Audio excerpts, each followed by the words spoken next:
अस्सलाम वालेकुम, मैं हूं शाहिद हुसैन। आप मेरा यूट्यूब चैनल देख रहे हैं। मैं आज जो एक खौफनाक हादसा हुआ है रेलवे की बल्कि बदतरीन जो है वो आज खौफनाक हादसों में से एक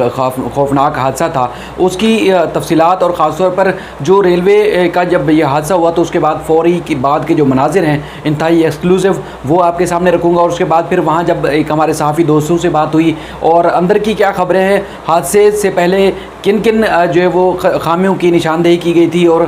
किन किन लवाजमात के हवाले से आला हुकाम को लिखा गया था, उसकी तफसीलात गो के कुछ चीज़ें आप टीवी चैनल्स पर देख चुके हैं, लेकिन ऐसी एक्सक्लूसिव चीज़ें जो आप अब तक जो मीडिया पर नहीं देख सके। और उसके बाद फिर यके बाद दीगरे तकरीबन अभी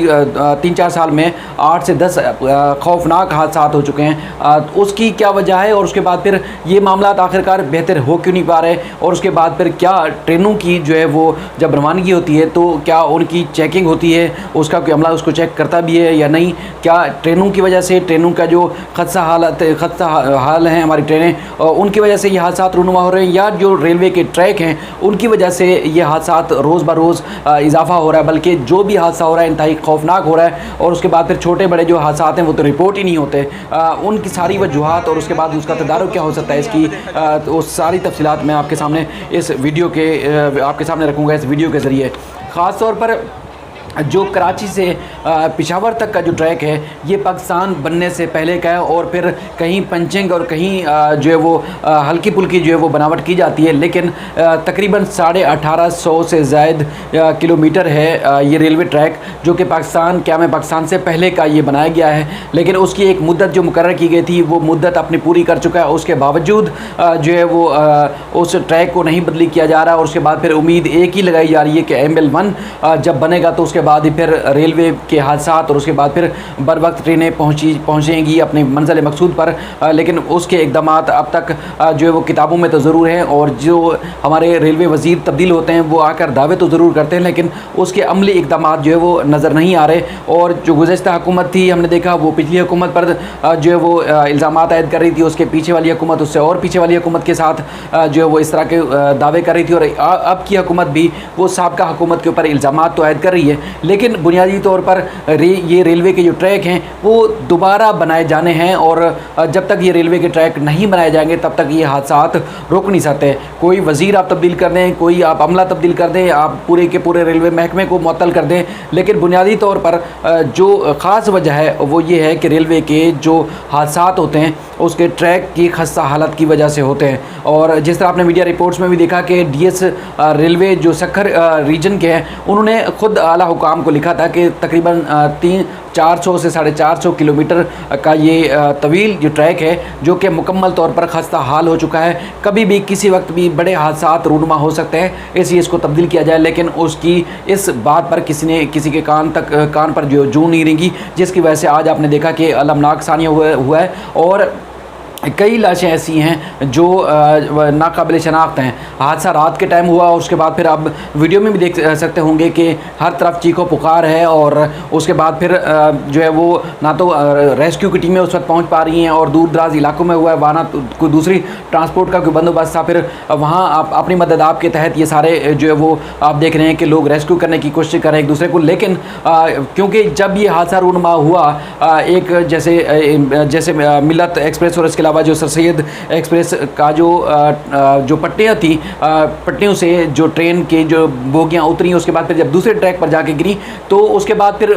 कम टाइम था कि दूसरी ट्रेन को आगाह किया जाता कि वो रुक जाती, अपनी मंजिल से वहाँ पहुँचने से पहले उसको रोक लिया जाता। लेकिन 2 से 3 मिनट का वक्फा हुआ, उसके बाद फिर फौरी तौर पर जब दूसरी ट्रेन पहुँची तो उसके बाद फिर आपने देखा कि ट्रेन क्या उसकी बोगियाँ क्या दूर दूर जाकर गिरी, बल्कि लोगों के जो जहाँ बहक हुए हैं, वहाँ जो शहीद हुए हैं इस हादसे में, उनकी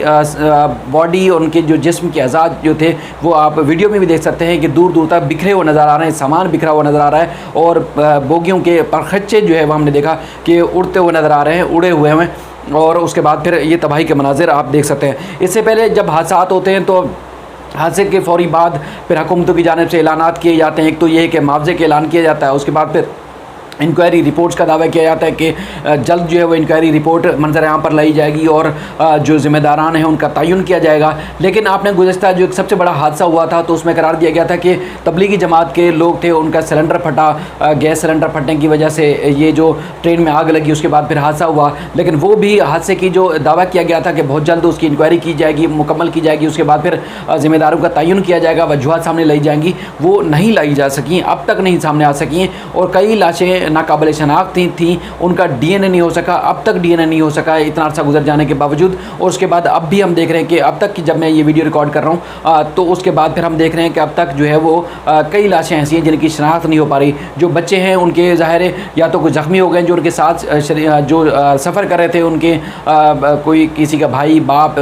माँ और इस तरह रिश्तेदार जो सफ़र कर रहे थे, या तो कई जो बड़ी तादाद में ज़ख्मी हो चुके हैं, या जो पूरी के पूरे ख़ानदान जो है वो इस मामले में जाँबाक हो चुके हैं। अब तक की इतलात के मुताबिक 40 से ज़ायद अफराद जो है वो इस अलमनाक साने में अपनी जान की बाजी हार चुके हैं। अपनी मंजिल मकसूद पर पहुँचने से पहले वो दुनिया से चले गए हैं। और गफलत और लापरवाही तो ये खुली चीज़ है बिल्कुल कि डीएस ने जब निशानदेही की तो उसके बाद फिर हंगामी बुनियादों पर जब तक ML1 नहीं तामीर होता तो तब तक ये ट्रैक की बहाली के लिए इकदाम किए जाते, वो नहीं हो पा रहे थे। उसके बावजूद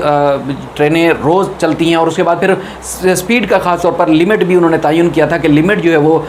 50-60 से ज़ायद स्पीड में वहाँ ट्रेन नहीं चल सकती, क्योंकि ट्रेनों को बर वक्त पहुँचना होता है अपनी मंजिल पर। तो उसके बाद फिर ट्रेन जब ज़्यादा स्पीड में आती है तो उसके बाद फिर ये इस तरह के हादसा जो वो ज़्यादा देखने में आते हैं। उसके बाद जिस तरह हम देखते हैं कि मुआवजे का ऐलान किया जाता है, हर बार मुआवजा सूबाई हुकूमत की जानिब से, वफाकी हुकूमत की जानिब से ऐलान तो किया जाता है। उसके बाद फिर जो मकतूलीन हैं, जो हलाक हो जाते हैं, जो जाँबाक हो जाते हैं, उनके अहल खाना मुआवजे के लिए हमेशा मारे मारे फिरते हैं। ऐलान तो हो जाता है बर वक्त, तो उसके बाद फिर उनको अदालतों या तो चक्कर काटने पड़ते हैं या दर दर ठोकने खानी पड़ती हैं, जिनके पूरे के पूरे ख़ानदान इसमें जाँबाक हो जाते हैं, उनको मुआवजा नहीं मिल पाता बर वक्त। उसके बाद फिर इस मसले का हल जो है वो एक ही चीज़ बताई जाती है कि ML1 की जब तक तामीर होगी उसके बाद ही ये मामले का तदारक हो सकता है। ना सिर्फ ट्रेनों की जो दौरानिया है वो कम होगा, बल्कि ये जो हादसात हैं उसमें भी कमी वाक़ होगी। अब जिस तरह चीन के साथ मुआहदा हुआ था, गुज़श्ता हुकूमत ने भी दावा किया, उसके बाद फिर जो मौजूदा हुकूमत है वो भी जो है वो ऐलान कर चुकी है। शेख रशीद के स्टेटमेंट आपके रिकॉर्ड पर मौजूद हैं कि बहुत जल्द इस इनकलाबी जो है वो काम हो रहा है और उसके बाद फिर ये जल्द काम होगा। लेकिन शेख रशीद साहब तो चले गए, लेकिन उसके बाद हम देख रहे हैं कि अब तक उस पर किताबों के अलावा वहाँ जो मुआहदे होते हैं उस दस्तखत करने के अलावा जो कोई और अमली इक़दामात नज़र नहीं आ रहे। चीन की मदद से तकरीबन 800 से 900 अरब डॉलर की मदद से ये मनसूबा जो है वो ML1 की तामीर का होना है। चीन को रकम तो वापस होगी, लेकिन ये मनसूबे की जो मावनत कर रहा था वो चीन कर रहा था, लेकिन अब तक उस पर भी हम देख रहे हैं कि फ़िलहाल उसमें कोई पेशरफ्त नज़र नहीं आ रही। और उसके अलावा जो जाँबाक होते हैं, जाँबाक जो अफराद हैं और उनके अहल खाना खुद परेशानी के आलम में हैं और उनको जो तदफीन होती है उस पर भी कोई हुकूमत की जानिब से खातिर खा इंतजाम नहीं किए जाते। और उसके बाद ख़ास तौर पर आप देख सकते हैं कि जब ये वीडियो भी आपको नज़र आ रहा होगा कि आर्मी के हेलीकॉप्टर वहाँ पहुँचे, रेंजर्स वहाँ पहुँची, आर्मी पहुँची और ख़ास तौर पर पंजाब से रेस्क्यू की टीमें वहाँ पहुँची, जो रेस्क्यू करके जो वहाँ ज़ख्मी और जाँबाक अफराद थे तकरीबन, जो आप देख भी सकते हैं कि उनको यहाँ से सिंध से ढरकी के इलाके से मुंतकिल करके उसके बाद फिर सादकाबाद, रहीम यार खान, उसके बाद सिंध के मुख्तलिफ़ अस्पतालों में उनको मुंतकिल किया जा रहा है। और उसके बाद फिर ये सारा जो है मामला देखने में आ रहा है। और उसके बाद फिर ये ख़ास तौर पर एक चीज़ जो देखने में आती है कि यहाँ पर दुनिया भर में रेलवे की जो ट्रेनें हैं उनकी ख़ास तौर पर स्कैनिंग होती है सफ़र पर जाने से पहले, रवानगी से पहले, लेकिन पाकिस्तान में इस तरह देखने में नहीं आता, जिसकी वजह से अगर ट्रेनें देखा जाए तो कई उनके इंजन कई दिन और कई घंटे जो है वो मुख्तलिफ ट्रैक्स पर ख़राब खड़े रहते हैं, क्योंकि अगर शुरू में ही उनकी अगर चेकिंग हो जाए तो उनको ठीक किया जा सकता है, उनको बेहतर किया जा सकता है। अगर ट्रैक की वजह से भी ये सब कुछ नहीं हुआ, हादसा रुकनुमान नहीं हुआ, तो फिर ये जो अमला है, अमले की गफलत और लापरवाही की वजह से ये मामला ज़रूर हो सकता है कि वहाँ पर जो है वो ढरकी के करीब इस तरह जाकर ट्रेन की पट्टी से जो बोगियाँ हैं वो उतरी और उसके बाद फिर ना सिर्फ वो उस ट्रेन में मौजूद लोग जो थे वो जाँबाक हुए, बल्कि दूसरी ट्रेन को भी इस हादसे से दो चार होना पड़ा, जिसकी वजह से ये अलमनाक जो है वो हादसा रूनुमा हुआ। ये इंतहाई जो निज़ाम है रेलवे के बेहतर करने की, हंगामी बुनियादों पर बेहतर करने की ज़रूरत है, क्योंकि एक तो ट्रांसपोर्ट माफिया को हम देखते हैं कि मनमाने किराए वसूल करता है, उसके बाद फिर कुछ लोगों का ये भी कहना होता है कि रेलवे की जो बहाली है उसमें सबसे जो बड़ी रुकावट है वो ये ट्रांसपोर्ट माफिया होता है कि अगर रेलवे हमारी बेहतर हो गई पाकिस्तान की तो फिर लोग ज़्यादा उस पर सफ़र करेंगे, फिर प्राइवेट जो ट्रांसपोर्ट के जो लोग हैं इनके ऊपर लोग सफ़र कम करेंगे। तो इसी वजह से लोग जो है वो उसको मैनेज करते हैं कि ट्रेन बेहतर करने के बजाय लोग ज़्यादा तरजीह दें इस सफ़र को, यानी कि प्राइवेट ट्रांसपोर्ट को। तो अब तक जो इतलात है वो इतलात के मुताबिक 40 से ज़्यादा जो अफराद जहाँ भाग और ज़ख्मियों का अब तक जो है वो, जब ये मैं वीडियो रिकॉर्ड कर रहा हूँ अब तक उसकी जो इतलात हद भी सामने नहीं आ सकी हैं कि कितने लोग जाँ बहक हुए। लेकिन ये हादसा इंतहाई अलमनाक था। और अब जैसे वज़ीर-ए-आज़म पाकिस्तान के ऐलान के बाद